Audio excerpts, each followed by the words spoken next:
অনেকদিন পর আবারও একসঙ্গে মাঠে নামলেন, অথচ দেখে মনে হচ্ছিল যেন একই সঙ্গে এক ক্লাবে খেলেন এই দুজন। ইকুয়েডরের বিপক্ষে ডিফেন্সে দুর্দান্ত খেলেছেন দুই সেন্টার ব্যাক ক্রিস্টিয়ান রোমেরো ও লিজান্ড্রো মার্টিনেজ। রোমেরো তো অ্যাসিস্টও পেয়েছেন, আবারও দেখিয়েছেন তার বল কন্ট্রোলিং, আর মার্টিনেজ ফিরে এসেছেন সেই পুরনো কষায় রূপে।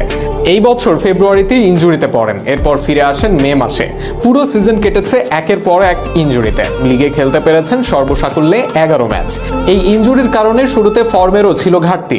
এরপর যখন এতবার ইনজুরিতে পড়েন, অনেকেই ধরে নিয়েছিলেন শেষ হয়ে যাচ্ছে মার্টিনেজের সম্ভাবনাময় ক্যারিয়ার। এফএ কাপের ফাইনালে নামার আগে ইনজুরি থেকে ফিরে মাত্র 87 মিনিট খেলেন, তবে এরপর এফএ কাপের ফাইনালে দেখালেন কষায় এখনো শেষ হয়ে যাননি।